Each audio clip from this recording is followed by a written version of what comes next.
While social media trolls predicted Jordan would choke on Sunday, it wound up being us who were left breathless. Yes! He has been relentless. You made that putt at 15 on the hole that I've sat behind for 19 years. I am thinking, he can't do this again. At 16, you can't make that one. You go ahead and do it. Oh! Jordan Speith up and down and has a 4-shot lead. How important were those two putts in a row to maintain that gap? Those two putts were similar putts, downhill left to righters, putts that, especially from that distance and that break, I've struggled with since I came out on the PGA Tour. It's so hard for me to play those outside the hole and still hit them. You're looking at where you want to start it, but you also see where the hole is. And it's just so tough to trust. You know, to go 4 shots with 3 to play is a large lead. 16, by the time I got there, it's almost like it was a completely different round. It was a completely different moment. Great players do this. Whether they know they do it or not, they stay in the present.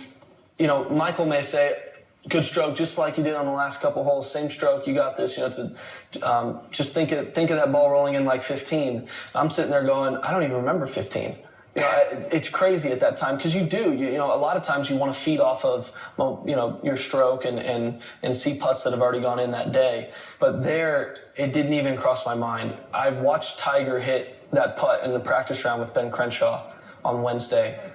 And I watched him as I walked off that green to 17 tee box, and I looked at why they were still on that green, because we had been there for a while. And Tiger's hitting this putt from the back left part to that back left pin. Wait, you don't remember the hole before at this point, but you remember the practice round? Yeah, what I Tiger remember was doing? that hole specifically and that pin. And I remember watching Tiger hit that putt, and the ball just never stopped rolling. It just kept going. It snapped off and just never stopped moving. You know that green has that, you know, the famous chip shot Tiger hit where the ball, you know, stopped over the lip and fell in against Chris DeMarco. It was, I think, the greatest shot that was ever hit in major championship history. But yeah, you know the severity of that green. But what people don't know is the way that green then banks back off of that bunker. Yeah. And so the bunker throws a shoulder in there to equalize it. So that putt, you know, is downhill. I now know it's really fast because I've watched Tiger hit it.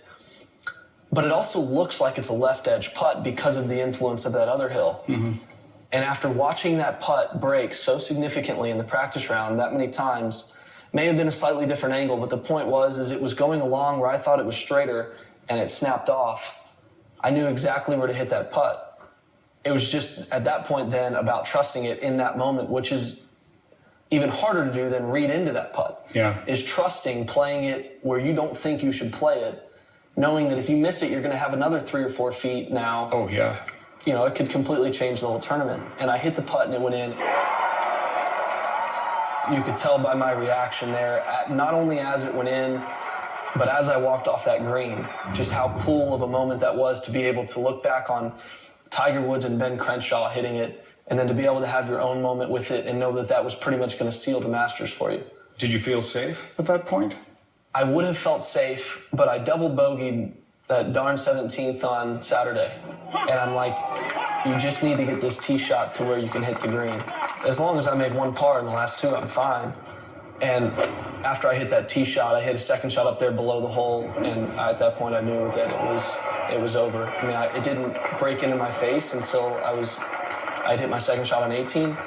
But after hitting the tee shot on 17 and having that club in, I knew that tournament was in the bag.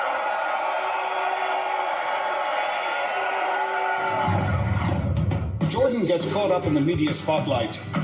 Was it fun? Well, it was fun the whole time. He talks about the joy of having his family on the course. It didn't really matter how I played. It was more how I acted that he cared about. And he continues his assault on the Grand Slam. I was lucky to have gone in early and experienced that, which was the most important part of that week for me. All when Faherty continues on Golf Channel.